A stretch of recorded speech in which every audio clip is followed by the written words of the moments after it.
பாடல்கள். கவிஞர் குமரவேலின் சிறுகதை நூலை முனைவர் நெய்தல் நாடன் வெளியிட்டார்.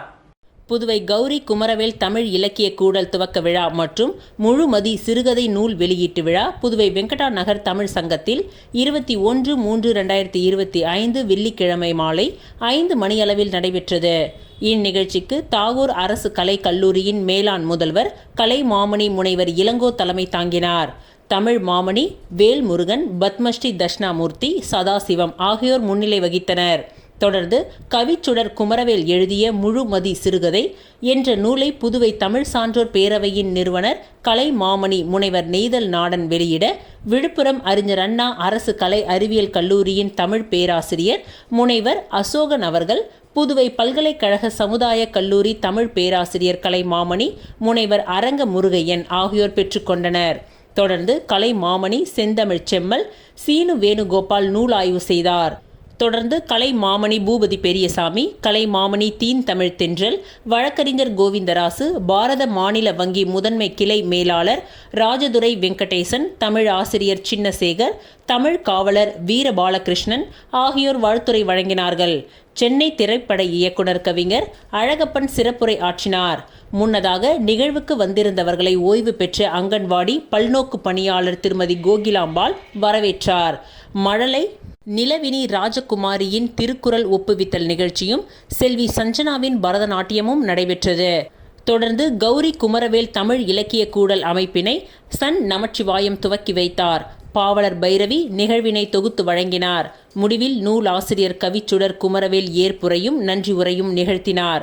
இந்நிகழ்வில் சிறப்பு அழைப்பாளர்களாக கவி ஞாயிறு முருகமணி, கவி ஞாயிறு வீர முருகையன், பாவலர் வடுகை கண்ணன், கலை மாமணி அசோகா சுப்பிரமணியன், NS கலைவரதன், கலை மாமணி BP மாணிக்கம், பாவலர் திருநாவுக்கரசு, பாவலர் கலியுகன், ராஜாராம், முனைவர் தேவ ஏழுமலை ஆகியோர் கலந்து கொண்டனர். இந்நிகழ்வில் டாக்டர் கலை மாமணி நமச்சிவாயம், புதுச்சேரி தன்னுரிமை கழக தலைவர் சடகோப்பன், பாவலர் வேணு ஞானமூர்த்தி, ஆசிரியர் ஆதி சுபசரவணன், விரிவுரையாளர் சுந்தரசேகர், சரஸ்வதி வைத்தியநாதன் உள்ளிட்ட தமிழ் அறிஞர்கள் மற்றும் தமிழ் ஆர்வலர்கள், நூல் ஆசிரியரின் குடும்பத்தினர் என பெரும் திரளானோர் கலந்து கொண்டு சிறப்பித்தனர்.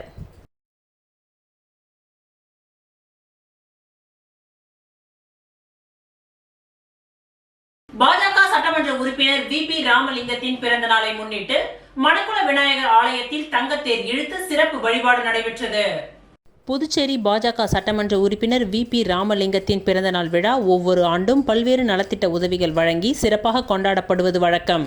அந்த வகையில் இன்று அவரது பிறந்தநாளை முன்னிட்டு பிரசித்தி பெற்ற மணக்குள விநாயகர் ஆலயத்தில் தங்கத்தேர் இழுத்து சிறப்பு வழிபாடு நடைபெற்றது. இந்த நிகழ்ச்சியில் சப்தகிரி அறக்கட்டளையின் பொறுப்பாளர் VPS ரமேஷ்குமார் மற்றும் ராஜ்பவன் தொகுதியின் பாஜக ஒருங்கிணைப்பாளர் நாகராஜன், தொகுதி பொறுப்பாளர் ஆனந்த கண்ணன், நகர மாவட்ட துணைத் தலைவர் ஆனந்த பாஸ்கர், முன்னாள் மாநில துணைத் தலைவர் ரவிச்சந்திரன் உள்ளிட்ட நிர்வாகிகள் பலர் கலந்து கொண்டனர். பாஜக மாநில மாவட்ட நிர்வாகிகள், ராஜ்பவன் தொகுதி பாஜக நிர்வாகிகள் பலர் கலந்து கொண்டனர். முன்னதாக ஆலய நிர்வாகம் சார்பில் சட்டமன்ற உறுப்பினர் VP ராமலிங்கத்திற்கு பொன்னாடை போர்த்தி மரியாதை செலுத்தப்பட்டது. மேலும் ஏராளமானோர் கலந்து கொண்டு MLAவிற்கு பிறந்தநாள் வாழ்த்துக்களை தெரிவித்தனர்.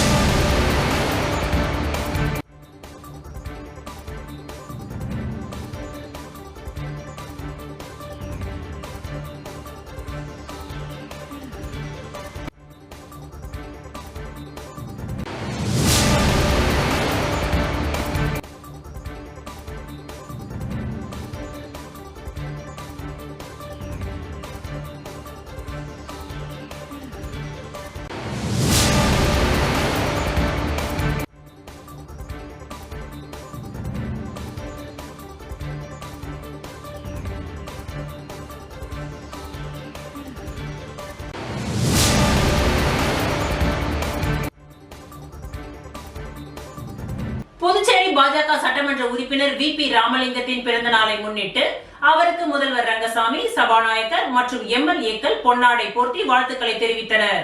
புதுச்சேரி பாரதிய ஜனதா கட்சியின் சட்டமன்ற உறுப்பினர் VP ராமலிங்கத்தின் பிறந்தநாள் விழா ஒவ்வொரு ஆண்டும் பல்வேறு நலத்திட்ட உதவிகள் வழங்கி வெகு சிறப்பாக கொண்டாடப்படுவது வழக்கம். இன்று அவரது பிறந்தநாள் விழா திருவள்ளுவர் நகரில் உள்ள சாய்பாபா திருமண மண்டபத்தில் நடைபெற்றது. தொடர்ந்து பிரம்மாண்டமாக கேக் வெட்டி கொண்டாடப்பட்டது. விழாவில் சிறப்பு விருந்தினராக முதலமைச்சர் ரங்கசாமி கலந்து கொண்டு சட்டமன்ற உறுப்பினருக்கு பொன்னாடை போர்த்தி பூங்கொத்துக்களை கொடுத்து வாழ்த்துக்களை தெரிவித்தார். மேலும் இந்த நிகழ்ச்சியில் சபாநாயகர் செல்வம், அரசு கொறடா AKD ஆறுமுகம், சட்டமன்ற உறுப்பினர்கள் பிரகாஷ்குமார், KSP ரமேஷ், கல்யாண சுந்தரம், ஜான்குமார் ரிச்சர்ட், ஜான்குமார் மற்றும் பாரதிய ஜனதா கட்சியை சேர்ந்த மாநில, மாவட்ட நிர்வாகிகள், பல்வேறு கட்சியை சேர்ந்தவர்கள், லயன்ஸ் கிளப் உள்ளிட்ட சமூக அமைப்பை சேர்ந்தவர்கள் ஆகியோர் கலந்து கொண்டு பிறந்தநாள் வாழ்த்துக்களை தெரிவித்தனர். தொடர்ந்து நலத்திட்ட உதவிகளான தையல் மிஷின், தள்ளுவண்டி போன்றவைகள் வழங்கப்பட்டது.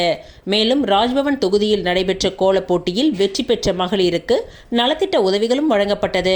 இந்த நிகழ்ச்சியில் முன்னாள் சபாநாயகர் சிவக்கொழுந்து, சப்தகிரி அறக்கட்டளையின் பொறுப்பாளர் VPS ரமேஷ்குமார், சப்தகிரி குழும நிர்வாக இணை இயக்குனர் விஜய் மற்றும் சப்தகிரி குழும நிர்வாகிகள், ஊழியர்கள், மேலும் ராஜ்பவன் தொகுதி பாஜக ஒருங்கிணைப்பாளர் நாகராஜன் உள்ளிட்ட நிர்வாகிகள் பலர் கலந்து கொண்டு விழாவை சிறப்பித்தனர்.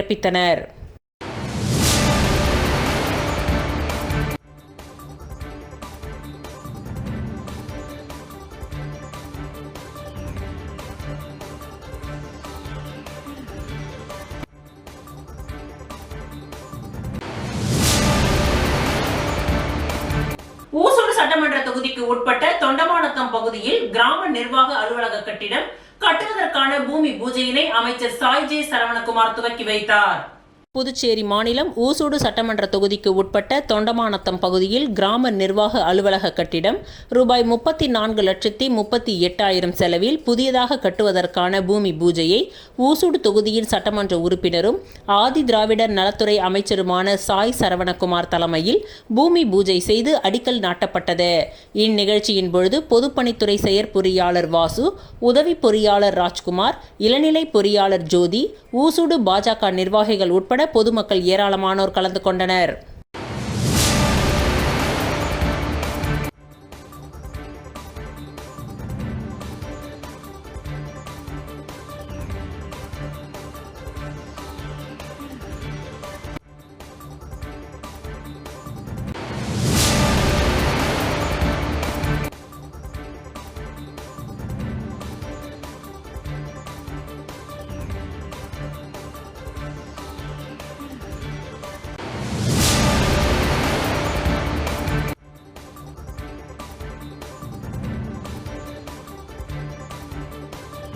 அரியாங்குப்பத்தை சேர்ந்த பிரபல வாலிபர் விக்கி அரசியலில் இறங்க போவதாக கூறி லட்சக்கணக்கில் பணம் வாங்கி நூதன மோசடியில் ஈடுபட்டு தப்பி ஓடியவரை அரியாங்குப்பம் காவல்துறையினர் துரத்தி பிடித்து கைது செய்தனர். புதுச்சேரி வில்லியனூரை அடுத்த தொண்டமானத்தம் பகுதியை சேர்ந்தவர் பாலு என்கின்ற பாலமுருகன். இவரிடம் அரியாங்குப்பத்தை சேர்ந்த விக்கி என்ற ராஜகணபதி கடந்த காலங்களில் பாஜக பெயரை சொல்லி புதுச்சேரியின் முக்கிய இடங்களில் விளம்பர பேனர்கள் வைத்து பிரபலப்படுத்தி வந்தார். இந்நிலையில் இவர் தீவிர அரசியலில் இறங்கப் போகிறேன், எனவே தவளக்குப்பம், அரியாங்குப்பம் மற்றும் திருக்கனூர் ஆகிய பகுதிகளில் தனக்கு சொந்தமான மனை பிரிவுகள் உள்ளது என கூறி ரூபாய் 8 லட்சம் பணம் பெற்றதாக கூறப்படுகின்றது. பணம் கொடுத்தவர் பலமுறை திருப்பி கேட்டும் தொடர்ந்து பணம் தராமல் காலம் கடத்தி வந்துள்ளார். இதனையடுத்து பணத்தை பாலு திருப்பி கேட்ட நிலையில் அவரை தகாத வார்த்தையால் திட்டி கொலை மிரட்டல் மிரட்டியதாக தெரிகின்றது. இது குறித்து பாலு என்கின்ற பாலமுருகன் அரியாங்குப்பம் காவல் நிலையத்தில் புகார் அளித்துள்ளார்.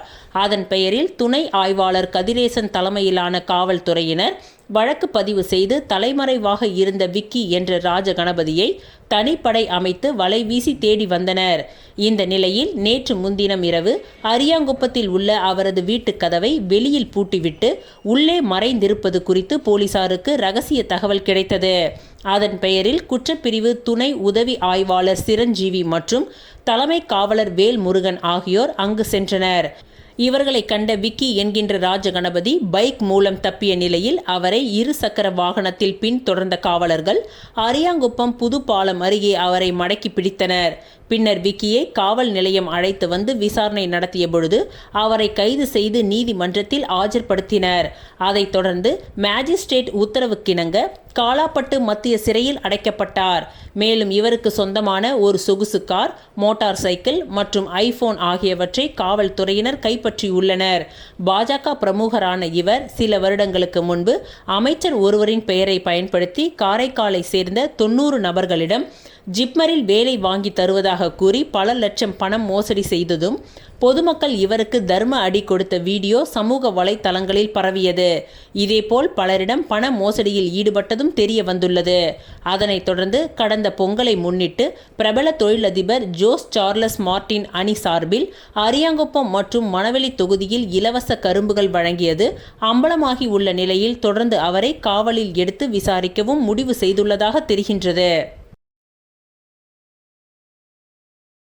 அரியூர் ஸ்ரீ வெங்கடேஸ்வரா மருத்துவக் கல்லூரி மருத்துவமனையின் சமூக மருத்துவத்துறை சார்பாக காசநோய் விழிப்புணர்வு பேரணி நடைபெற்றது. ஒவ்வொரு ஆண்டும் மார்ச் 24ஆம் தேதி உலக காசநோய் தினம் அனுசரிக்கப்பட்டு வருகின்றது. அதனை முன்னிட்டு அரியூர் ஸ்ரீ வெங்கடேஸ்வரா மருத்துவக் கல்லூரி மருத்துவமனையின் சமூக மருத்துவத்துறை சார்பில் ராமச்சந்திரா கல்வி குழுமத்தின் தலைவர் ராமச்சந்திரன் மற்றும் கல்வி குழுமத்தின் முதன்மை இயக்க அதிகாரி டாக்டர் வித்யா அவர்களின் வழிகாட்டுதலின்படி காசநோய் விழிப்புணர்வு பேரணி அரியூரில் இன்று நடைபெற்றது. இதில் 1ஆம் மற்றும் 3ஆம் ஆண்டு மருத்துவ மாணவர்கள் காசநோய் விழிப்புணர்வு பதாகைகளை ஏந்தி பேரணியாக சென்றனர். இந்த விழிப்புணர்வு பேரணியில் பேராசிரியர்கள், இணை மற்றும் உதவி பேராசிரியர்கள், முதுகலை மாணவர்கள் கலந்து கொண்டனர். இந்த விழிப்புணர்வு பேரணியை ஸ்ரீ வெங்கடேஸ்வரா மருத்துவக் கல்லூரியின் இயக்குனர் டாக்டர் ரத்தினசாமி கொடியசைத்து துவக்கி வைத்தார். இந்த நிகழ்ச்சிக்கான ஏற்பாடுகளை சமூக மருத்துவத்துறையின் தலைவி டாக்டர் பரதலட்சுமி அவர்களின் தலைமையின் கீழ் மருத்துவ பேராசிரியர்கள், மருத்துவ துணை ஆசிரியர்கள், முதுகலை மாணவர்கள் மற்றும் மருத்துவ பணியாளர்கள் செய்திருந்தனர்.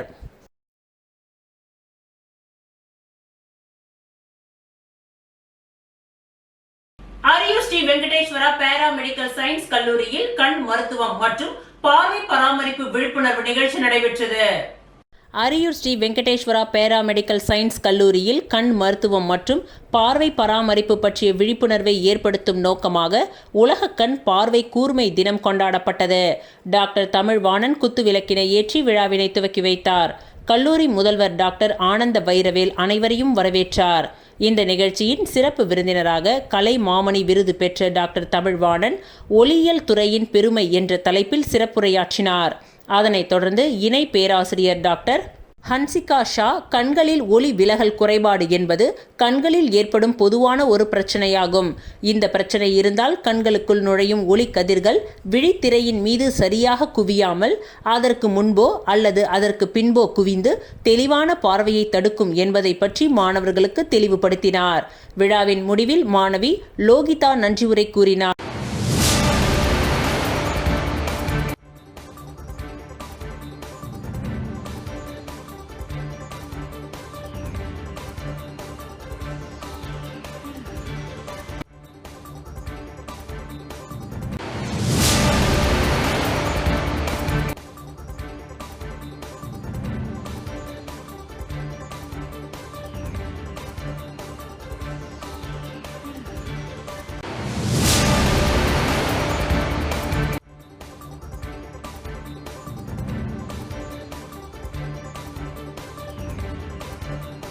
புதுச்சேரி அரசு சமூக நலத்துறை மூலம் மணவெளி தொகுதியை சேர்ந்த மாற்றுத்திறனாளி பயனாளிகளுக்கு இலவச 3 சக்கர மோட்டார் சைக்கிள் வழங்கும் நிகழ்ச்சி நடைபெற்றது.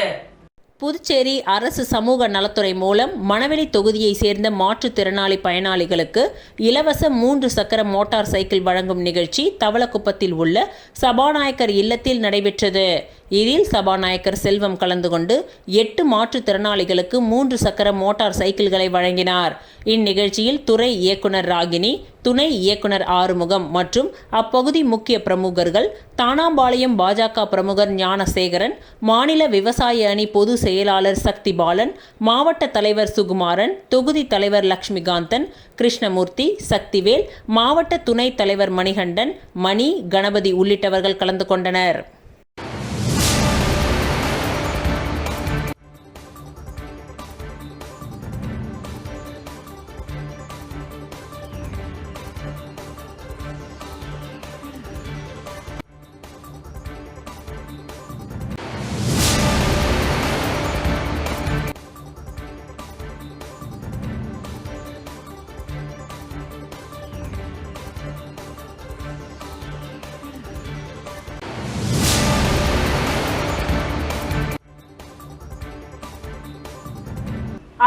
அரியாங்குப்பம் சட்டமன்ற உறுப்பினரின் உதவியாளர் காமராஜ் அவர்கள் உடல் நலக்குறைவு காரணமாக மறைந்ததை ஒட்டி அவரது கண்கள் தானமாக வழங்கப்பட்டது.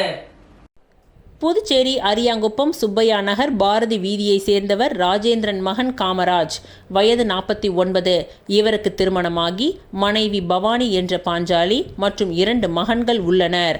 அரசு ஊழியரான இவர் அரியாங்குப்பம் சட்டமன்ற உறுப்பினர் பாஸ்கர் என்ற தட்சிணாமூர்த்தியின் உதவியாளராக பணியாற்றி வந்தார். இந்நிலையில் காமராஜுக்கு நேற்று அதிகாலை 12:45 மணியளவில் திடீர் மாரடைப்பின் காரணமாக மூச்சுத் திணறல் ஏற்பட்டு உயிரிழந்தார். அதனையடுத்து சட்டமன்ற உறுப்பினர் பாஸ்கர் என்கின்ற தட்சிணாமூர்த்தி பரிந்துரையின் பெயரில் உயிரிழந்த காமராஜின் எண்ணப்படி அவரின் கண்களை புதுச்சேரி இந்திரா காந்தி அரசு பொது மருத்துவமனையின் கண் துறை தலைவர் மருத்துவர் தணிகாசலம் ஏற்பாட்டில் மருத்துவர் சுந்தரவல்லி ஜீனத் நிஷா குழுவினர் காமராஜ் மனைவி பவானி, மகன்கள் ராகுல், முகிலன் மற்றும் குடும்பத்தினரிடம் ஒப்புதல் பெற்று கண்தானம் எடுத்தனர். இதன் மூலம் பார்வை இழந்த 4 நபர்களுக்கு பார்வை கிடைக்க உதவியாக இருக்கும். இந்தியன் ரெட் கிராஸ் சொசைட்டியின் சேர்மன் டாக்டர் லட்சுமிபதி, ஆயுள்கால உறுப்பினர்கள் சிவசங்கரன், பிரதீஷ், இருதயராஜ் இவர்களுடன் பன்னாட்டு மனித உரிமைகள் பேரவையின் இரத்த தானம், உடல் உறுப்பு தானம், கண் மற்றும் உடல் தானம் பதிவு ஆலோசகருமான கந்தசாமி, தன்னார்வலர்கள் மற்றும் நண்பர்கள், ஊர் பெரியவர்கள் உடனிருந்தனர்.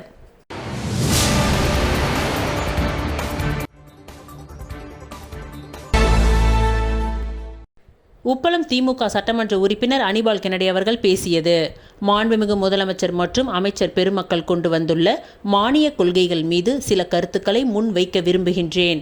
ஆட்சியாளர் புதிய ஆட்சியாளர் பதவியேற்றிருக்கின்றார். இந்த மன்றத்தின் மூலமாக அவருக்கு வாழ்த்துக்களை தெரிவித்துக் கொள்கிறேன். அதே சமயத்தில் ஆட்சியாளர் அவர்கள் நமது மாநிலத்தின் முன்னேற்றத்திற்கும் மாநில உரிமைக்கும் வலு சேர்ப்பவராக இருக்க வேண்டும். கடந்த ஆட்சியாளர்கள் பல்வேறு இடங்களில் ஆய்வு செய்தார்கள். குறிப்பாக எனது உப்பளம் தொகுதியில் கூட பழைய துறைமுகம் பாலம் இடிந்து விட்டதனை பார்வையிட்டார்கள். இப்பொழுது இருக்கின்ற ஆட்சியாளரும் பார்வையிட்டார். ஆனால் அதற்கான பணி ஒன்று கூட நடக்கவில்லை. ஆதலால் ஆட்சியாளர் என்பவர்கள் பார்வையிடும் இடங்களிலாவது அரசு பணிகளை மேற்கொள்ள வேண்டும். அப்பொழுதுதான் அவருக்கு மதிப்பும் மரியாதையும் மக்கள் மத்தியில் இருக்கும். நமது ஆட்சியாளர் அவர்கள் தலைமை செயலாளராக பணியாற்றிய அனுபவம் உள்ளதால் அரசு துறைகளில் ஏற்படும் தேக்கங்களை சரி செய்ய முயற்சி எடுத்து கொண்டிருக்கின்றார். அதற்காக பாராட்டுகின்றேன். எந்த அரசாக இருந்தாலும் மக்களால் தேர்ந்தெடுக்கப்பட்ட அரசுக்கு மரியாதை அதிகாரிகள் தர வேண்டும் என்பதில் ஆட்சியாளர் கராராக இருப்பதாக அறிகிறேன். அதற்கும் எனது பாராட்டுக்கள். ஒன்றிய அரசின் திட்ட பெயர்கள் மக்களுக்கு ஒன்றுமே விளங்கவில்லை. அதனை தமிழ்படுத்த வேண்டும் என்று ஆட்சியாளர் கட்டளையிடுகின்றார். அதனை அதிகாரிகள் நிறைவேற்ற வேண்டும். ஆட்சியாளரும் அரசும் இணைந்து பணியாற்றினால்தான் மக்களுக்கு விரைவாக சென்றடையும். தற்பொழுது 2025-26 ஆண்டிற்கான வரவு செலவு திட்டத்தின் அறிவிக்கப்பட்ட நலத்திட்ட அறிவிப்புகளை உடனடியாக அரசாணையாக வெளியிட வேண்டும். அதற்கு ஆட்சியாளர் அரசுக்கு உதவிட வேண்டும். ஜிஎஸ்டி இழப்பீட்டுத் தொகையினை நமது மாநிலத்திற்கு கொடுப்பதற்கு மேலும் 5 ஆண்டுகளுக்கு நீடிக்க ஆளுநர் அவர்கள் துணை நிற்க வேண்டும்.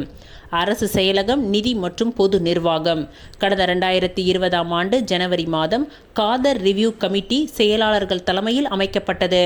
அது என்ன நடவடிக்கை அரசு ஊழியர்கள் சம்பந்தமாக எடுத்தது? அதனால் அரசு ஊழியர்கள் பயனடைவார்களா? திட்ட செயலாக்கத்துறை எந்த துறையினை உருவாக்க வேண்டும்? அரசு செயலகம் அமைச்சரவையோடு இணைந்து செயலாற்ற வேண்டும். மக்கள் பிரதிநிதிகள் வைக்கின்ற கோரிக்கைகள் அரசின் வழியாக கிடைக்கும் பொழுது துரித நடவடிக்கை எடுக்க வேண்டும். பொதுமக்கள் கோரிக்கை ஆனாலும் சரி, அரசு ஊழியர்களின் கோரிக்கை ஆனாலும் சரி, உடனுக்குடன் முடிவு காண வேண்டும். துறை செயலாளர்கள் கருணை மிக்கவர்களாக நடந்து கொள்ள வேண்டும். அமைச்சரவை பரிந்துரைகளை ஏற்றுக்கொண்டு அரசு செயலகம் செயல்பட வேண்டும். எதற்கெடுத்தாலும் கோப்புகளை திருப்பி பார்க்கக்கூடாது. துறையில் செலவிடப்படாத தொகைகள் இருப்பின் சம்பந்தப்பட்ட அதிகாரிகள் மீது நடவடிக்கை எடுத்த அரசு தயங்கக்கூடாது. ஒன்றிய அரசு பங்களிப்பு நிதியினை கண்காணிக்க தலைமை செயலகத்தில் தனி அதிகாரிகள் நியமிக்கப்பட வேண்டும். மக்கள் அளிக்கும் மனுக்கள் மீது ஒரு குறிப்பிட்ட நாளில் தீர்வு காண வேண்டும். செலவு செய்யாத இனங்கள் குறித்து வெள்ளை அறிக்கையினை அவையில் வைக்க வேண்டும். மாண்புமிகு சட்டப்பேரவைத் தலைவர் அவர்கள் செலவு செய்யாத பணத்தை திருப்பி அனுப்புகின்ற அதிகாரிகள் மீது நடவடிக்கை மேற்கொள்ளப்படும் என்று கூறினார். அவ்வாறு நடவடிக்கை எடுக்க அவைத் தலைவர் பரிந்துரை செய்திருக்கின்றாரா? ஒவ்வொரு ஆண்டும் நிதியினை கையாள்வது முறையாக இல்லை. ஒவ்வொரு ஆண்டும் நிதி மேலாண்மை சரிவர நடைபெறவில்லை என்றாலும் பட்ஜெட் தொகை குறைய நேரிடும். அரசு ஓய்வு பெற்ற ஊழியர்களின் ஓய்வூதிய தொகையை டெல்லி யூனியன் பிரதேசத்திற்கு கொடுப்பது போல் நமது புதுச்சேரி மாநிலத்திற்கும் ஒன்றிய அரசு கொடுக்க துணைநிலை ஆளுநர் அவர்களும் முதல்வர் அவர்களும் நடவடிக்கை எடுக்க வேண்டும். சட்டப்பேரவை செயலகம் முன்னாள் சட்டமன்ற உறுப்பினருக்கு ஓய்வூதிய தொகையினை அதிகப்படுத்த வேண்டும். முன்னாள் சட்டமன்ற உறுப்பினர் இறந்துவிட்டால் அவர் மனைவிக்கு முழுமையான ஓய்வூதிய தொகையினை கொடுக்க வேண்டும். சட்டப்பேரவைக்கு புதிய கட்டிடம் கட்ட கடந்த 2021ஆம் ஆண்டு முதல் சட்டப்பேரவைத் தலைவர் அடிக்கல் நாட்டப்படும் என்று கூறினார். ஆனால் ஒன்றும் நடக்கவில்லை. சுமார் 317 கோடி ரூபாய்க்கு புதிய சட்டப்பேரவை கட்டிடம் கட்ட ஆரம்பிக்கப்படும் என்று சொல்லி இன்று 647 கோடிக்கு வந்து நிற்கின்றது. புதிய ஆளுநர் வந்திருக்கின்றார். இந்த நிதியாண்டிலாவது அடிக்கல் நாட்டப்படுமா? சட்டமன்ற உறுப்பினருக்கு உதவியாளர், தட்டச்சர், ஓட்டுநர் கொடுப்பதாக பேரவையின் தலைவர் வாக்குறுதி அளித்திருந்தார். என்ன நிலைமை? 5 வருடம் ஆகப் போகின்றது. ஒன்றும் நடக்கவில்லை. கடந்த 14 ஆண்டுகளாக சட்டப்பேரவை செயலகத்தில் பணியில் உள்ள தினக்கூலி ஊழியர்களை பணி நிரந்தரம் செய்து வேறு துறைக்கு மாற்றுங்கள். கடந்த 2000 ஆண்டு பணி நிரந்தரம் செய்து வெளியில் அனுப்பிய அந்த கோப்பினை பாருங்கள். உள்ளாட்சி நிர்வாகம் உப்பளம் தொகுதிக்கு உட்பட்ட பகுதிகளில் நகராட்சி மூலமாக பூமி பூஜை போடப்பட்ட எந்த வேலையும் நடைபெறவில்லை. உள்ளாட்சி ஊழியர்களை அரசு ஊழியர்களாக அறிவிக்க வேண்டும். தமிழ்நாடு, கேரளா, ஆந்திரா, கர்நாடகா, மேற்கு வங்கம் மாநிலங்களில் நடைமுறையில் இது உள்ளது. புதுவை மாநிலம் முழுவதும் புதிய வீடுகளை கண்டறிந்து வரி வசூல் செய்தாலே நகராட்சி மற்றும் கொம்யூன் பஞ்சாயத்து நிர்வாகம் நன்றாக இருக்கும். புதியதாக வந்திருக்கின்ற வணிக நிறுவனங்களுக்கு வரி விதிக்க வேண்டும். புதுவை நகராட்சி மாநகராட்சியாக மாற்றப்படும் என்று முதலமைச்சரின் வாக்குறுதி என்ன ஆனது? நகராட்சிக்கு சொந்தமான கடைகள், குடியிருப்புகளில் வாடகையினை மறு மதிப்பீடு செய்து புதிய வாடகையினை நிர்ணயிக்க வேண்டும். எனது தொகுதியில் உள்ள அறப்பணி அவ்வை தோட்டம் திருமண மண்டபம் சம்பந்தமாக அரசு நடவடிக்கை எடுக்க வேண்டும். இது சம்பந்தமாக அரசு வாக்குறுதி அளித்தும் எந்த வேலையும் நடைபெறவில்லை. குபேர் திருமண மண்டப பணிகள் நடந்து வருகின்றது. அதனை விரைந்து முடிக்க மக்கள் பயன்பாட்டிற்கும் வழங்க வேண்டும். சுகாதாரம் 50% தனியார் மருத்துவக் கல்லூரி அரசு ஒதுக்கீடு கோப்பு 2000 ஆண்டு ஒன்றிய அரசுக்கு அனுப்பப்பட்டது. அந்த கோப்பின் நிலை என்ன? ஒன்றிய பிரதமர் கொண்டு வந்த NMC ஆக்ட் 2019 செயல்படுத்தி நிகர்நிலை பல்கலைக்கழக மருத்துவ நிர்வாகத்தில் 50% இடங்கள் பெறுங்கள். சுகாதாரத்துறை சிறப்பாக உள்ளதாக முதல்வர் சொல்கின்றார்.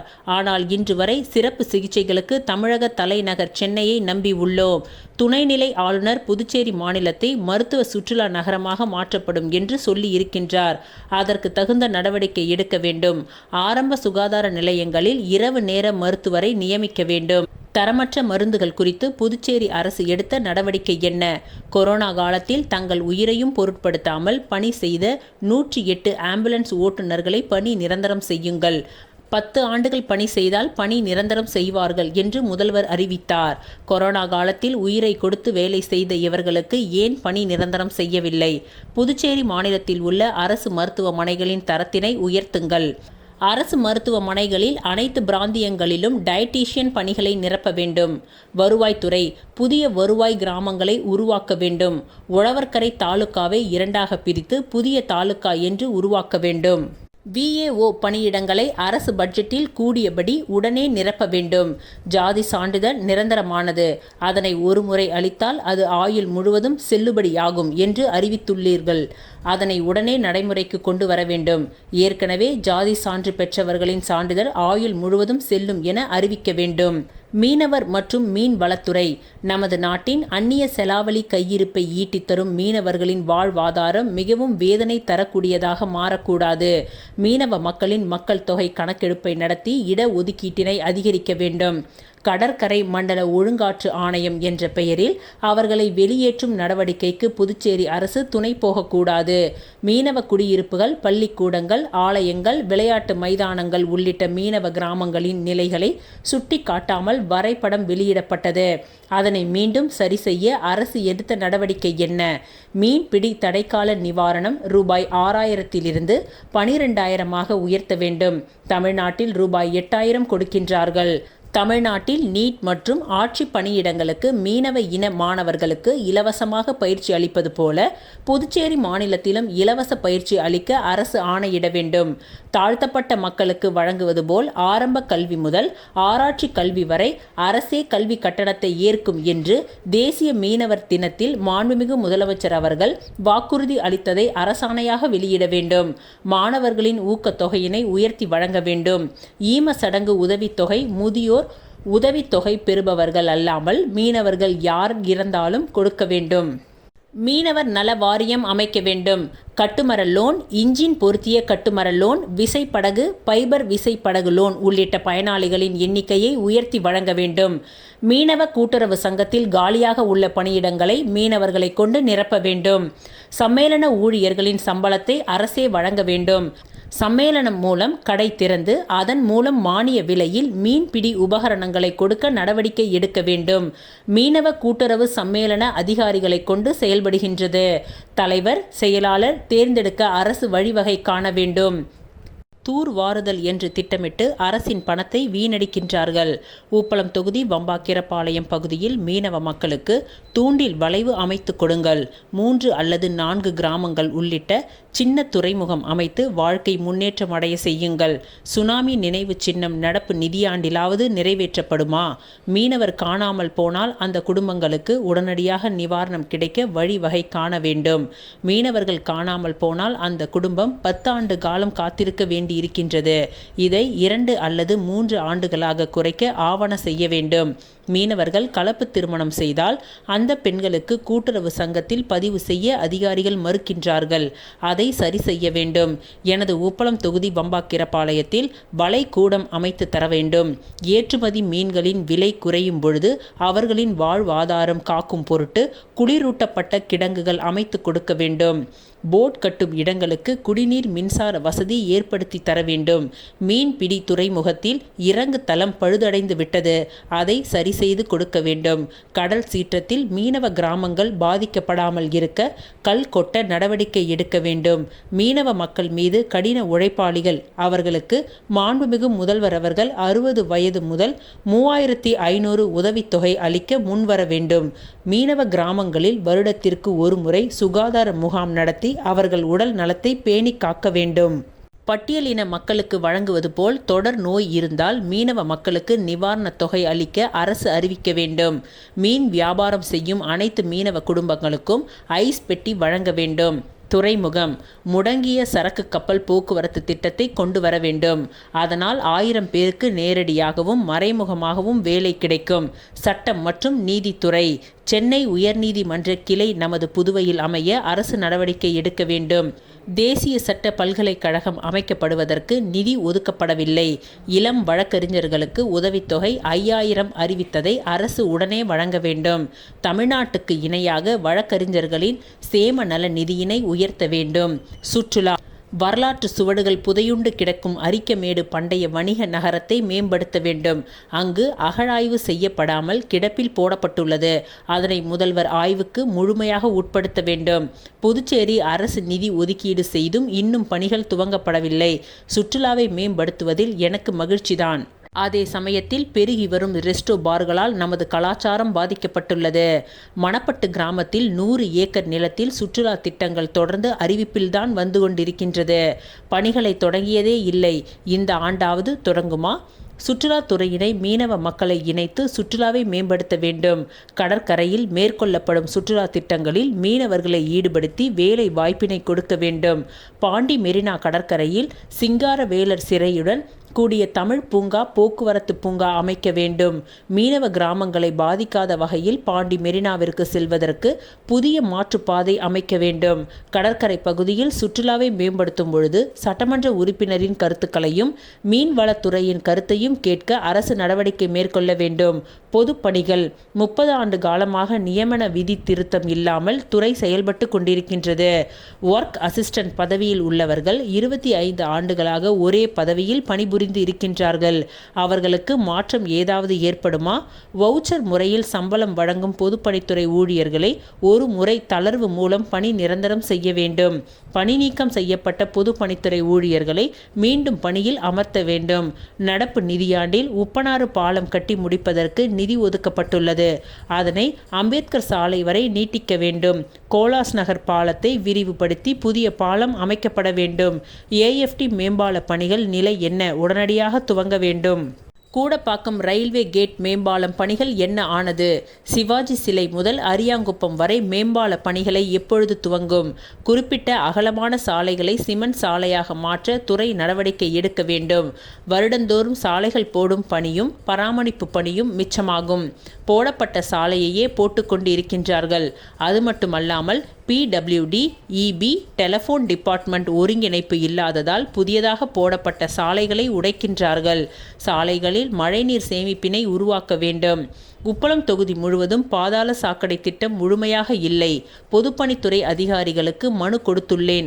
அதை முழுமையாக நிறைவேற்ற வேண்டும். பல ஆண்டுகளுக்கு முன்னர் போடப்பட்ட குழாய்களை அகற்றி புதிய கழிவுநீர் குழாய்களை அமைக்க வேண்டும். உப்பனாறு பாலம் வேலைகள் தடைபட்டுள்ளது. அதனை உடனே சரி செய்ய வேண்டும். பொதுப்பணித்துறையிடம் பெரியபள்ளி வார்டு, வீரர்வெளி வார்டு பகுதியில் உள்ள பல சாலைகளை போடுவதற்கு NOC வாங்கி கொடுத்தேன். இதுவரை அந்த பணிகள் துவங்கப்படவில்லை. நகரின் பல பகுதிகளில் கழிவுநீர் வழிந்தோடுகின்றது. கொசு தொல்லை அதிகமாக உள்ளது. மாநிலத்தில் உள்ள ஆறுகளில் 5 கிலோமீட்டருக்கு ஒரு தடுப்பணை கட்ட வேண்டும். அப்பொழுதுதான் தண்ணீரில் உப்பு நீர் கலக்காமல் இருக்கும். நீர் மேலாண்மைக்கு தனி இயக்குநரகம் உருவாக்க வேண்டும். நகர பகுதிகளில் நீர் ஆதாரம் கெடாமல் இருப்பதற்கு உழந்தை கீரப்பாளையம் ஏரி, வேல்ராம்பட்டு ஏரிகளை பாதுகாக்கப்பட ஏரிகள் பகுதியாக அறிவிக்க வேண்டும். எந்தவித மீன்பிடி குத்தகைக்கும் விடக்கூடாது. சென்ற நிதியாண்டில் அறிவித்த திட்டங்கள் எதையும் செயல்படுத்தியதாக தெரியவில்லை. இந்த நிதியாண்டிலாவது பொதுப்பணித்துறை அறிவித்த திட்டங்களை செயல்படுத்துங்கள். அப்துல் கலாம் குடியிருப்பில் 2 பகுதிகள் சரி செய்யப்பட்டன. மீதமுள்ள 4 பகுதிகளை சரி செய்ய நடவடிக்கை எடுக்க வேண்டும். பொதுப்பணித்துறை, உள்ளாட்சித்துறை, சுகாதாரத்துறை ஆகிய துறைகளில் கருணை அடிப்படையில் வேலை கேட்டு விண்ணப்பித்தவர்களுக்கு உடனடியாக வேலை வாய்ப்பினை முதலமைச்சர் அறிவித்தபடி அளிக்க வேண்டும். கல்வி தலைவர் கலைஞர் அவர்கள் பெயரிலான காலை சிற்றுண்டி திட்டத்தை மீண்டும் துவங்க வேண்டும். தனியார் பள்ளி கல்வி கட்டணத்தை ஒழுங்குபடுத்த ஆவணம் செய்ய கண்காணிக்க வேண்டும். கட்டாய கல்வி உரிமை சட்டத்தை அமுல்படுத்த நடவடிக்கை எடுக்க வேண்டும். புதுவை மாநிலத்திற்கு என்று தனி கல்விக் கொள்கை அமைக்க வேண்டும். அதற்காக கல்வி வாரியம் அமைக்க வேண்டும். தேசிய கல்விக் கொள்கை கூறுகின்ற உயர்கல்வியில் 50% இலக்கு தமிழ்நாட்டிலும் புதுவையிலும் ஏற்கனவே எட்டப்பட்டுவிட்டது. அதனால் புதிய கல்விக் கொள்கை 2020 நமக்கு தேவையில்லை. இன்று ஒரு நிலைப்பாடு, நாளை ஒரு நிலைப்பாடு என அடிக்கடி கல்விக் கொள்கை விஷயத்தில் எடுக்கக்கூடாது. அரசு பள்ளியை நோக்கி பெற்றோர்கள், மாணவர்கள் வருவதற்கு ஏற்ப கொள்கைகளை வகுக்க வேண்டும். பள்ளிக்கூடத்தில் அகக்கட்டுமான தரத்தை உயர்த்த வேண்டும். தனியார் பள்ளியை விட தரமான கல்வியை அரசு பள்ளியிலும் நடத்தப்படுகின்றது என்ற இலக்கினை வைத்து பள்ளிகளை மேம்படுத்த வேண்டும். தேசிய கல்விக் கொள்கை என்ற போர்வையில் மும்மொழி திட்டத்தை கொண்டு வந்தால் திமுக ஒருபொழுதும் அனுமதிக்காது. நடுவண் பாடத்திட்டம் அமுல்படுத்தி உள்ளதால் ஆசிரியர்களுக்கு 6 மாதத்திற்கு ஒரு முறை புத்தக பயிற்சி மேற்கொள்ள நடவடிக்கை எடுக்க வேண்டும். நடுவண் பாடத்திட்டம் கொண்டு வந்ததால் மாணவர்கள் சேர்க்கை அதிகரிக்கிறதா என அரசு விளக்க வேண்டும். அரசு உதவி பெறும் பள்ளிகளில் 400க்கும் மேற்பட்ட பணியிடங்கள் காலியாக உள்ளது. அதனை நிரப்ப வேண்டும். பணிபுரியும் ஆசிரியர்கள், ஊழியர்களுக்கு சம்பளத்தை உடனடியாக அளிக்க நடவடிக்கை எடுக்க வேண்டும். உப்பளம் தொகுதி நேதாஜி நகர் 3 பெரிய பாளையத்தம்மன் கோவில் அருகில் உள்ள பள்ளிக்கூட கட்டிடம் இடிந்து விழுந்ததால் சமுதாய நலக்கூடத்தில் தற்காலிகமாக இயங்குகின்றது. அதற்கு கட்டிடம் கட்ட ஏற்பாடுகள் செய்ய வேண்டும். உயர்கல்வி புதுவை மாநிலத்திற்கு என்று தனியாக பல்கலைக்கழகம் அமைக்க வேண்டும். தொழில்நுட்ப கல்லூரி தொழில்நுட்ப பல்கலைக்கழகமானது மகிழ்ச்சிதான். 2007ஆம் ஆண்டிலிருந்து பேராசிரியர் நியமனங்கள் இல்லை. அதனால் வளர்ச்சி குன்றி உள்ளது. பல்வேறு குழப்பங்கள் நிலவுகின்றது. அதனை அமைச்சர் அவர்கள் சரி செய்ய வேண்டும். தொழில்நுட்ப பல்கலைக்கழகத்தில் எத்தனை பொறியியல் கல்லூரிகள் அதன் கட்டுப்பாட்டின் கீழ் கொண்டு வர வேண்டும்? இன்னும் மத்திய பல்கலைக்கழகத்தின் கீழ்தான் நமது கல்லூரிகள் இயங்க வேண்டுமா? கல்லூரி முதல்வர்கள் மற்றும் பேராசிரியர்கள் மாற்றல் கொள்கை முறையாக பின்பற்றப்படவில்லை. அதனால் பல பேராசிரியர்கள் கல்லூரி முதல்வர்கள் பதவி உயர்வு பெறாமலேயே ஓய்வு பெற்று விடுகின்றார்கள். மின்துறை தனியார் மய கொள்கையினை ரத்து செய்ய வேண்டும். ப்ரீபெய்டு மீட்டர் விருப்பம் உள்ளவர்களுக்கு மட்டும் பொருத்துங்கள். மின் திருட்டில் ஈடுபடுவோர்களை கண்டறிந்து அவர்களிடத்தில் பொருத்துங்கள். அதுதான் முறை. ஏறக்குறைய 600 கோடி மின்சார வரி பாக்கி தனியார் நிறுவனங்களும் அரசு நிறுவனங்களும் வைத்துள்ளனர். அதனை வசூல் செய்ய வேண்டும். அதனை விடுத்து எளிய மக்கள் பயன்பாட்டில் கை வைக்காதீர்கள். உப்பளம் தொகுதி முழுவதும் ஐமாஸ் விளக்குகள் சரியாக எரியவில்லை. மின்துறையிடம் புகார் அளித்தால் நிதி இல்லை, பொருள் இல்லை என புலம்புகின்றார்கள். முப்படை வீரர் நலம். முப்படை வீரர்களுக்கு மனைப்பட்டா வழங்கப்படும் என்ற அரசின் அறிவிப்பு என்ன ஆனது? முப்படை வீரர்களுக்கு கொடுக்கப்படும் ரேஷன் பொருட்கள் விநியோகம் மாநில வீரர்களுக்கு தனி நாட்களிலும் தமிழ்நாடு வீரர்களுக்கு தனி நாட்களிலும் வழங்கப்பட வேண்டும். காவல். போதைப் பொருட்கள் புதுச்சேரி மாநிலத்தில் எங்கும் தலைவிரித்து ஆடுகின்றது. காவலர்கள் தாக்கப்படுகின்றார்கள். கல்லூரியில் கஞ்சா விற்றவர்கள் தற்பொழுது பள்ளிக்கூட மாணவர்களை நோக்கி வர துவங்கிவிட்டனர். எதிர்கால சமூகம் என்னவாகும் என்றே தெரியவில்லை. வாடகை குற்றவாளிகள் புதுச்சேரியில் பெருகிவிட்டனர். மாணவர்கள் இளைஞர்கள் பாதிக்கப்படுகின்றனர். பெண் குழந்தை பெற்ற பெற்றோர்கள் அச்சத்தோடும் பயத்தோடும் வாழ்கின்றனர். போதைப் பொருள் விற்கும் நபர்களின் சொத்துக்களை பறிமுதல் செய்ய அரசு சட்ட திருத்தம் கொண்டு வர வேண்டும். தொகுதி முழுவதும் சந்து சாராய கடைகள் அதிகமாக உள்ளது. காவல்துறை நடவடிக்கை மேற்கொள்ள வேண்டும். இரவு சுற்று காவலரை அதிகப்படுத்த வேண்டும். எந்த வட்டத்தில் போதைப் பொருள் அதிகமான நடமாட்டம் இருக்கின்றதோ அந்த வட்டத்தில் காவல் அதிகாரிகள் மீது உடனடியாக நடவடிக்கை எடுக்க வேண்டும். அப்பொழுதுதான் புதுவையை காப்பாற்ற முடியும். மாநிலம் முழுவதும் கண்காணிப்பு கேமராக்களை பொருத்தும் பணி நடைபெற்று கொண்டிருக்கின்றது. அதனை செயல்பாட்டிற்கு கொண்டு வர வேண்டும். எல்லா காவல் நிலையங்களிலும் கட்டாயம் கேமரா பொருத்த வேண்டும். தமிழ்நாடு டிஎஸ்பி காவலர்களை 5 வருடம் முடித்ததும் காவல்துறையில் சேர்ப்பது போல் IRBN காவலர்கள் மாநிலத்தில் சட்டம் ஒழுங்கு போக்குவரத்து காவல் மோப்பனாய் பிரிவு ஒயர்லெஸ் பிரிவு உள்ளிட்ட பல்வேறு பிரிவுகளில் பயன்படுத்தப்படுகின்றார்கள். முதல்வர் அமைச்சர் MLAக்கள் பாதுகாப்பில் ஈடுபடுத்தப்படுகின்றார்கள். மாண்புமிகு முதல்வர் அவர்கள் கருணை உள்ளத்தோடு அவர்களை காவல்துறையில் சேர்க்க அறிவிப்பு வெளியிட வேண்டும். காவல்துறையில் நுண்ணறிவு பிரிவினை பலப்படுத்த வேண்டும். ஒவ்வொரு காவல் நிலையங்களிலும் பெண்களுக்கென்று குறைகள் கேட்பதற்கு பெண் காவலர்களை நியமிக்க வேண்டும். பெண்கள் அப்பொழுதுதான் தனக்கு ஏற்பட்டிருக்கும் நிலைமைகளை எளியதாக சொல்ல முடியும். தொழில்கள் AFT பாரதி சுதேசி மில்கள் மற்றும் கூட்டுறவு நூற்பாலைகளை ஒன்றிணைத்து ஜவுளி பூங்கா அமைக்க வேண்டும். இதற்கு அரசு உதவி அளித்திருக்கின்றது. நடப்பு நிதியாண்டில் அது நிறைவேற்றப்படுமா? ஏறக்குறைய 10,000த்திற்கும் மேற்பட்டவர்களுக்கு வேலை கிடைக்கும். அமைச்சர் ஒன்றிய அரசோடு முயற்சி செய்வார் என்று நம்புகின்றேன். விவசாய மக்களிடமிருந்து நிலங்களை பிடுங்கி சிறப்பு பொருளாதார மண்டலம் அமைக்கப்படும் என்று அரசு சொன்னது. முதல்வர்தான் அதனை அறிவித்தார். ஆனால் அதன் நிலைமை என்ன? புற்றீசல் போல் பொறியியல் கல்லூரிகள் நடக்கின்றன. அதில் வெளிவரும் மாணவர்களின் நிலைமை வேதனையாக உள்ளது. அதனால் சட்டம் ஒழுங்கு சீர்கெடும் நிலைமை ஏற்படும். உடனடியாக அரசு தொழில்நுட்ப நகரத்தை உருவாக்க துரித நடவடிக்கை எடுக்க வேண்டும். முதலீட்டாளர்கள் மாநாட்டில் எத்தனை புரிந்துணர்வு ஒப்பந்தங்கள் ஏற்பட்டன, எத்தனை இளைஞர்களுக்கு வேலை வாய்ப்பு கிடைக்கின்றது என்பதை அரசு தெரிவிக்க வேண்டும். சமூக நலம். மாநில வேலை வாய்ப்பில் பொருளாதாரத்தில் பின்தங்கிய முன்னேறிய வகுப்பினருக்கு 10% விழுக்காடு கல்வியிலும் வேலை வாய்ப்பிலும் கொடுக்கப்பட்டிருக்கிறது. இதற்கு அமைச்சரவை ஒப்புதல் அளித்ததா? EWS எனப்படும் அந்த தொகுப்பில் உள்ள மக்களின் எண்ணிக்கை எவ்வளவு? ஏதாவது தரவுகள் அது சம்பந்தமாக மாநில அரசு மேற்கொண்டதா? அவர்களை கண்டறிய ஆணையம் ஏதாவது அமைத்ததா? யார் யார் அந்த பட்டியலில் வருகின்றார்கள்? அவர்கள் எப்படி மாநிலத்தில் பின்தங்கி உள்ளனர் என்று மாநில அரசிடம் விவரம் உள்ளதா? சாதாரணமாக பின்தங்கிய மக்களுக்கு மாநில மக்களுக்கு இட ஒதுக்கீடு அளிப்பதற்கு 1994ஆம் ஆண்டு கமிட்டி அமைக்கப்பட்டது. பின்னர் மறைந்த பிரதமர் VP சிங் அவர்கள் கொண்டு வந்த 27% இட ஒதுக்கீடு அளிக்கப்பட்டது. 1997ஆம் ஆண்டு MBC மக்களை அடையாளம் கண்டு தமிழகத்தில் அவர்கள் கொடுத்த இட ஒதுக்கீட்டை போல் கொடுக்க மறந்த முதல்வர் ஆர்.வி. ஜானகிராமன் அவர்கள் நீதிபதி தங்கமணி தலைமையில் பிற்படுத்தப்பட்ட ஆணையம் அமைத்தார். அந்த ஆணையம் 2001ஆம் ஆண்டு தனது பரிந்துரைகளை அளித்து 4 ஆண்டுகள் அதனை அமுல்படுத்தவில்லை. திமுக உள்ளிட்ட பல்வேறு இயக்கங்கள் கடும் போராட்டத்தில் ஈடுபட்டதன் விளைவாக இப்போதைய முதல்வர் 2004ஆம் ஆண்டு தனது பிறந்த நாளான ஆகஸ்ட் மாதம் அதனை அமுல்படுத்தினார் என்பது வரலாறு. ஆனால் எந்தவிதமான ஆணையமும் அமைக்காமல், தரவுகள் இல்லாமல், எனக்கு கிடைத்த தகவலின் அடிப்படையில் ஏறக்குறைய 1.5% பேருக்கு 10% இட ஒதுக்கீட்டினை இந்த அரசு அறிவித்துள்ளது. இது மிகவும் கண்டிக்கத்தக்கது. தலைமை செயலக அதிகாரிகள் இந்த இட ஒதுக்கீட்டினை கொண்டு வந்ததை இந்த அரசு எப்படி ஏற்றது? எதிர்காலத்தில் வங்க தேசத்தின் நிலைமை புதுவைக்கு வந்துவிடக்கூடாது. மிகவும் பின்தங்கிய பட்டியலின மக்களால் தான் இந்த ஆட்சி அமைந்தது. அந்த மக்களின் பிரதிநிதியான தாங்கள் இதை அனுமதிக்கலாமா? உடனடியாக இந்த 10% இட ஒதுக்கீட்டினை ரத்து செய்யுங்கள். ஆணையம் அமையுங்கள். சட்டமன்றத்தில் ஒப்புதல் பெறாமல் எதையும் மேற்கொள்ளாதீர்கள். நாம் எல்லோரும் மிகவும் பின்தங்கிய ஒடுக்கப்பட்ட மக்களுக்கு நன்றி கடனாகும். 1.5% EWS சமூகத்தில் உள்ளவர்களுக்கு இட ஒதுக்கீடு 10% வழங்கியது போல், ஆனால் 12% உள்ள மீனவ மக்களுக்கு ஏன் 10% இட ஒதுக்கீடு வழங்கப்படக்கூடாது? மீனவ மக்களுக்கு 10% இட ஒதுக்கீடு வழங்க வேண்டும் என்று கோரிக்கை வைக்கின்றேன்.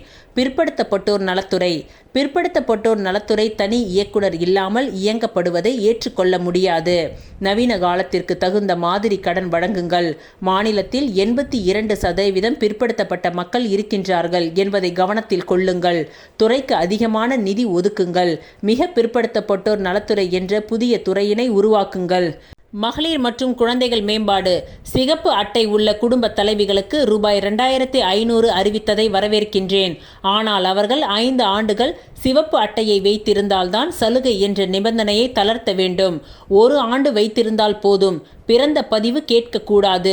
மஞ்சள் அட்டை உள்ள குடும்ப பெண்களுக்கு ரூபாய் 1000 அளித்துள்ளதை வரவேற்கின்றேன். அதற்கு நிதி ஒதுக்கம் எப்படி செய்ய போகின்றீர்கள்? அங்கன்வாடி ஊழியர்கள் அரசு ஊழியர்களாக மாற்றுங்கள். அவர்கள் ஓய்வு பெறும்பொழுது பணிக்கொடை வழங்க நடவடிக்கை எடுங்கள். அந்த அளவிற்கு அவர்களுக்கு பணி உள்ளதா?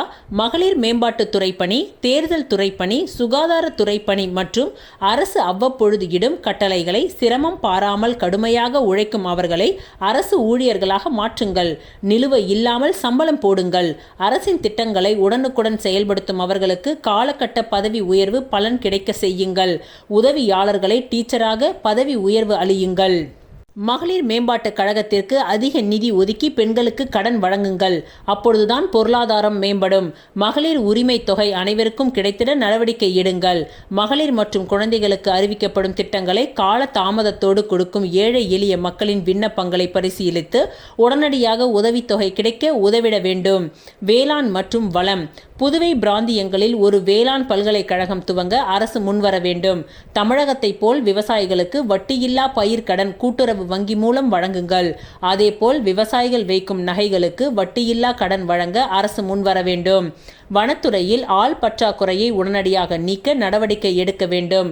நமது மாநில விவசாய மக்கள் பயன்பெறும் வகையில் எல்ஆர்-பாளையம் சுகர் மில்லை இயக்க நடவடிக்கை எடுக்க வேண்டும். நிலத்தடியில் PVC பைப் புதைக்கும் விவசாயிகளுக்கு மானியத்தை உயர்த்தி வழங்க வேண்டும். விவசாயிகளுக்கு பயிர் கடன் வழங்கும் உச்சவரம்பு 5 லட்சமாக உயர வேண்டும். விவசாய மக்களுக்கு மானியம் வழங்கும் பொழுது தாசில்தார் சான்றிதழ் கேட்பதை அரசு மாற்ற வேண்டும். மானிய சலுகைகளை விவசாயிகள் பெற வேளாண் அடையாள அட்டை மற்றும் நில ஆவணம் போதும் என அறிவிக்க வேண்டும். ஆதி திராவிடர் நலம் ஆதி திராவிடர் நலத்துறை சிறப்பு கூறு நிதியினை முழுமையாக செலவிட முயற்சிகள் மேற்கொள்ள வேண்டும். பழங்குடியினர் பட்டியலில் காட்டு நாயக்கன், மலை குறவர், குறும்பர், ஏராகுலா உள்ளிட்ட சமூகத்தினை சேர்க்க வேண்டும். உப்பளம் தொகுதி நேதாஜி நகர் 2 உள்ள வெங்காயத்தோப்பு நிலத்தை ஆயுர்ஜிதம் செய்து ஆதி திராவிடர் நலத்துறை மூலமாக சொந்த வீடு இல்லாத மக்களுக்கு அடுக்குமாடி குடியிருப்பு கட்டித்தர வேண்டும். கலை பண்பாட்டுத்துறை தமிழ் வளர்ச்சித்துறையை துவங்க வேண்டும். புதுவை மாநிலத்தில் உள்ள 81 நூலகங்களில் 107 பணியிடங்கள் காலியாக உள்ளது. அவை நிரப்பப்பட வேண்டும். நூலகங்களில் தொழில் மற்றும் வேலை வாய்ப்பு சம்பந்தமான அதிகபட்சமான நூல்களை வாங்க வேண்டும். புதுச்சேரி இணைப்பு எதிர்ப்பு தியாகிகள் சுகுமார், வெங்கடேசன் ஆகியோர்களுக்கு சிலை அமைக்க வேண்டும். அவர்களின் குடும்பங்களுக்கு அரசு வேலை வழங்க வேண்டும். கூட்டுறவுத்துறை கூட்டுறவு நிறுவனங்கள் பல மூடி கிடக்கின்றது. பல தொழிலாளர்கள் வேலை வாய்ப்பினை இழந்து இருக்கின்றார்கள். அவர்களின் மாற்று ஏற்பாடுகள் என்ன? ஒன்றிய அரசின் 550 கோடி சிறப்பு நிதி கேட்கப்பட்டது. அதன் நிலைமைதான் என்ன? 2023-24 பட்ஜெட்டில் 1.83 கோடியில் அரியூர் பாண்லே இடத்தில் பால் பண்ணை அமைக்கும் திட்டம் என்ன ஆனது? போக்குவரத்து துறை மகளிர் பேருந்து திட்டம் எப்பொழுது துவங்கப்படும்? அது என்ன ஆனது? மினி பேருந்து வாண்டரப்பேட்டை வழியாக விட வேண்டும். பாண்டி மெரினா வரை இயக்க வேண்டும். புதுச்சேரி திண்டிவனம் கடலூர் ரயில் பாதை திட்டத்தை விரைந்து செயல்படுத்தி கொடுங்கள். குடிமை பொருள் வழங்கல் ரேஷன் கடை திறக்கப்படும் என மாண்புமிகு முதல்வரின் அறிவிப்பு செயல்பாட்டிற்கு வந்துள்ளது. அதற்காக நன்றியினை தெரிவித்துக் கொள்கிறேன். தொடர்ந்து அதற்காக நிதி ஒதுக்கப்பட வேண்டும். நகர்ப்புற மக்களுக்கு என்று ஒரு அலுவலகம், கிராமப்புற மக்களுக்கு என்று ஒரு அலுவலகம் துவங்க வேண்டும். தேவையற்ற சமுதாய நலக்கூடங்கள் மற்றும் பயன்படாத அரசு கட்டிடங்கள் ரேஷன் கடைகளாக மாற்ற வேண்டும். பல மாதங்களாக ஊழியர்களுக்கு சம்பளம் வழங்கப்படவில்லை. அதனை உடனடியாக வழங்க வேண்டும். ஊழியர்களிடம் பிடித்தம் செய்யப்பட்ட காப்புறுதி தொகையினை சம்பந்தப்பட்ட அலுவலகங்களில் கட்ட வேண்டும். அரசு கட்டிடங்கள் இல்லாத இடங்களில் அரசு உடனே கட்டிடங்களை கட்டி தர வேண்டும். தமிழ்நாட்டை போல ரேஷன் கடைகளில் மளிகை பொருட்கள் வழங்கும் திட்டத்தை அறிவிக்க வேண்டும். உப்பளம் தொகுதியில் அதிகப்படியான வறுமை கோட்டிற்கு கீழ் வாழும் மக்கள் வசிக்கின்றார்கள். அவர்களுக்கு சிவப்பு வண்ண அட்டை வழங்க உடனடியாக நடவடிக்கை மேற்கொள்ள வேண்டும். நகரம் மற்றும் கிராம அமைப்பு 10 ஆண்டுகளுக்கு பிறகு நகரங்கள், கிராமங்கள் எப்படி இருக்க வேண்டும் என்பதை முன்கூட்டியே திட்டமிடல் வேண்டும். தமிழ்நாட்டை போல 45 நாட்களுக்கு புதிய மனை பிரிவுகளுக்கு ஒப்புதல் அளிக்க அரசாணை வெளியிட வேண்டும். சிறுபான்மையினர் நலம் வக்பு போர்டுக்கு தலைவரை நியமிக்க வேண்டும். நோன்பு கால உதவி தொகையினை உயர்த்தி கொடுக்க வேண்டும். இஸ்லாமிய மக்களுக்கு ஹீபா சட்டத்தை நடைமுறைப்படுத்த வேண்டும். இஸ்லாமிய மக்களுக்கு கல்வி வேலை வாய்ப்பிலும் இட ஒதுக்கீட்டை அதிகரிக்க வேண்டும். சிறுபான்மை மக்களுக்கு நிறைய திட்டங்களை கொண்டு வர வேண்டும். விளையாட்டுத்துறை மற்ற மாநிலங்களில் கிரிக்கெட் அந்தந்த மாநில வீரர்கள் விளையாடுவதற்கு ஏற்ப எலிஜிபிலிட்டி ரூல்ஸ் அந்த சங்கங்களில் ஏற்படுத்தி உள்ளது.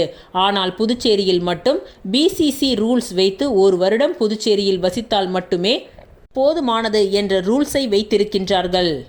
அரசு சார்பில் புதுச்சேரி முன்னாள் கிரிக்கெட் வீரர்கள் அடங்கிய ஒரு கமிட்டி உருவாக்கி கேப் சங்கத்தில் செயல்களை கவனிக்க வேண்டும். பிசிசிஐ மூலம் 100 கோடிக்கு மேல் வருமானம் தரும் இந்த புதுச்சேரி கிரிக்கெட் சங்கத்தில் விளையாட்டு வீரர்களுக்கான செலவு செய்ய வேண்டும்.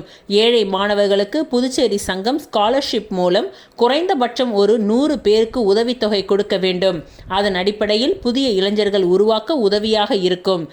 மேற்கண்ட மானிய கோரிக்கைகள் மீது வெட்டு தீர்மானத்தை ஆதரித்து அமர்கின்றேன். இத்துடன் இன்றைய நிகழ்வுகள் நிறைவடைந்தன. நன்றி, வணக்கம்.